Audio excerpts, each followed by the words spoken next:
আর দেখেন এখানে কি কি লাগে, 6টা স্ট্যাম্প লাগবে। কত টাকা মানে সরকারিভাবে যদি আপনি নিজে নিজে করেন তাহলে কত টাকা জমা দিতে হয় সেটা ব্যাংক জমা কিন্তু দেয়া, ব্যাংক জমার স্লিপ আমাদের হাতে দিছে। আমাদের বাইকই এখনো আসে নাই ভাই, ক্রেতা এবং বিক্রেতা এবং বাইকের নাম্বার সহকারে। ঠিক আছে ভাই, ভালো থাকেন, আল্লাহ হাফেজ। একদম পুরা একটা দিন সময় নিয়ে আসবেন, নাইলে কিন্তু কাজ করে যাইতে পারবেন।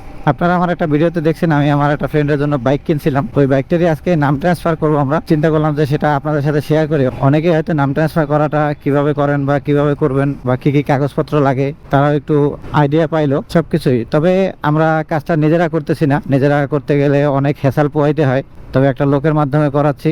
তারপরেও আপনাদেরকে সবই বিস্তারিত দেখাবো যে কি কি কাগজপত্র লাগতেছে, আমাদের কত টাকা লাগতেছে, কবে ফিঙ্গার দেবে, যতটুকু সম্ভব জানানোর মতো সেটাই আপনাদের সাথে শেয়ার করব। তো এখন আমি অলরেডি আসাদ গেটের কাছে চলে আসছি, আমার ওই ফ্রেন্ডের নিতে। ও আসাদ গেটে এখানে আছে, কারণ ওরে নিয়ে যাবো। আর আজকেই আমরা বাইকটা হ্যান্ড ওভার করে নিয়ে আসবো। টাকা দিয়ে জিনিস কিনা আসলে আরেক জায়গায় রাখাটা ভালো লাগে না। বলেন আগে আমার বন্ধুকে নেই, তারপরে আমরা বিআরটি এর উদ্দেশ্যে যাব।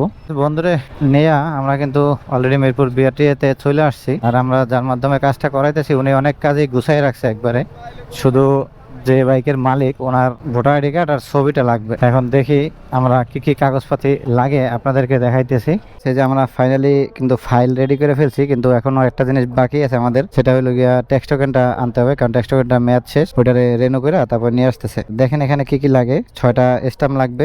এটা এখানে বিআরটিতে আসলে এটা ফাইল সহকারেই পাওয়া যায়। আর আপনাদের শুধু কিছু ছবি লাগবে, যে কিনবে তার 2 কপি ছবি লাগবে, আর লাইসেন্সের ফটোকপি, ভোটার আইডির একটা ফটোকপি, বাস। আর যে বিক্রি করবে তার গিয়া এক কপি ছবি, তারও ভোটার আইডি কার্ডের ফটোকপি, গাড়ির সমস্ত কাগজপত্র এগুলো দিতে হয় এখানে। ব্যাংক ড্রাইভে যে টাকাটা জমা দেয়, টাকাটা জমা দিতে গেছে, টাকাটা জমা দিয়ে আসলে বলতেছি কত টাকা, কারণ যেহেতু আমরা অন্যের মাধ্যমে করাইতেছি। আর ওনার মাধ্যমে কত টাকায় করাইতেছি ভাই এটা আসলে বলা ঠিক। সরকারিভাবে যদি আপনি নিজে নিজে করেন তাহলে কত টাকা জমা দিতে হয় সেটা দেখাইতেছি, জমা দিয়ে নিয়ে আসলে। ব্যাংক জমা কিন্তু দেয়া, ব্যাংক জমার স্লিপ আমাদের হাতে দিছে। তো এখানে মোট ব্যাংক জমা দিতে হয় যেটা সরকারি ফিস অনুযায়ী, এখানে 4550 টাকার মতো আর কি টোটাল ব্যাংক জমা দিতে হয়। এই যে সবগুলো কাগজ, তারপরে এখান থেকে বাইক ঘুরে আয় না, এই যে এখানে অফিসাররা দেখতেছে, ওই যে বাইক চেক করে তারপরে এটাকে ক্লিয়ারেন্স করে দেয় আর কি। আমাদের বাইকই এখনো আসে নাই ভাই, আমরা সেই সকালে আসছি আর এখন পর্যন্ত তার জন্য অপেক্ষা করতেছে। সে আইসা এখন বলতেছে ট্যাক্স টোকেন আনা নেই, আবার ট্যাক্স টোকেন আনতে বাসায় গেছে। আমরা তারা 10টার মধ্যে আসতে বললাম, কিন্তু সে 10টার মধ্যে আসলো না। আমরা এসে ঠিকই সব কাজ গুছাই ফেলছি, এখন শুধু তার জন্যই বসা। আমরা এতক্ষণে চলে যাইতে পারতাম আরো অনেকক্ষণ আগে। এখন আবার এই যে অফিসাররা দেখে চলে যাইতেছে, বাইক নেই, এরপরে আবার কখন আসে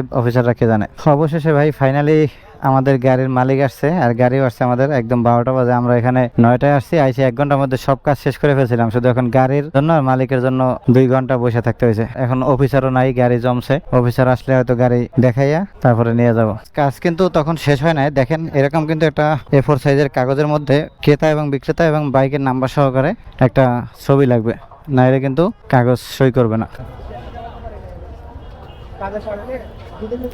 এই বাইক থেকে আমরা বাইকটা নিলাম। বাইক কিন্তু এখন টাকা পয়সা লেনদেন সবকিছু আমাদের শেষ। আর এখন এই যে বাইক বুঝাই দিচ্ছে ভাই, চাবি টাবি 2টা চাবি ছিল, 2টা চাবি বুঝাই দিয়ে গেছে, এবং কি সার্ভিস বুক টুক সবকিছুই দিয়ে দিছে ভাই।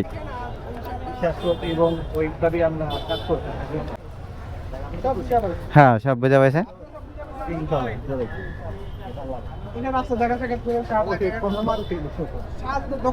ঠিক আছে ভাই, ইনশাল্লাহ দেখা হইব। ঠিক আছে ভাই, ভালো থাকেন, আল্লাহ হাফেজ। আর লাগলে তো ফোন দিবেন আপনারে। ঠিক আছে ভাই।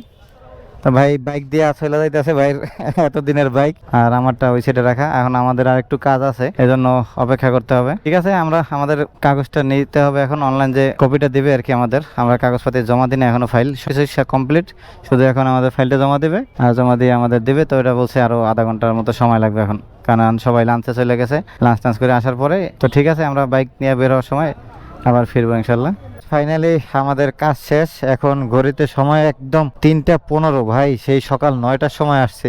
একবার দেরি করছে ওই মালিকে, আর পরবর্তীতে দেরিটা হয়েছে এখানে অফিসাররা লাঞ্চে গেছে গা সইলা, তখন অনলাইন করে যে কপিটা বের করছি আমাদের, ওইটার জন্য একটু লেট হয়ে গেছে। বিআরটিতে আপনারা যদি আসেন কোনো কাজের জন্য একদম পুরা একটা দিন সময় নিয়ে আসবেন, নাইলে কিন্তু কাজ করে যাইতে পারবেন। দালালের মাধ্যমে করতে গেলেও একদিন লাগবে, তবে একদিন লাগবে না, দালালের মাধ্যমে করতে গেলে যদি আগেই সবকিছু রেডি করতে পারেন তাইলে তাড়াতাড়ি হয়ে যাবে। আর এই হচ্ছে আমাদের বাইক। এখন ও হেলমেট নিয়ে আসে নাই, সেই কারণে এখন আমার ওর সাথে আবার এই মোহাম্মদপুরে যাইতে হবে। ঠিক আছে, অসুবিধা হয় মানে? আচ্ছা যাও। তো ঠিক আছে ভিউয়ার্স, এই তো আজকের আমাদের এই গাড়ির কাগজটার গুরুত্বপূর্ণ একটা বিষয় শেয়ার করলাম, আপনারা তো দেখলেন। তো আজকে এখন এখান থেকে বিদায় নেই, আমি এখন সরাসরি ওরে আগায় দিয়ে হেলমেটটা নিয়ে বাসায় চলে যাব। কোনো দাঁড়ানো আর হবে না, কোনো কিছুই হবে না আর, কারণ আমার এত খারাপ লাগতেছে যা বলার মতো না। তাহলে আজকে এখান থেকে বিদায় নেই, সবাই ভালো থাকেন, সুস্থ থাকেন, দেখা হবে আবার পরবর্তী কোনো ভিডিওতে। আল্লাহ হাফেজ।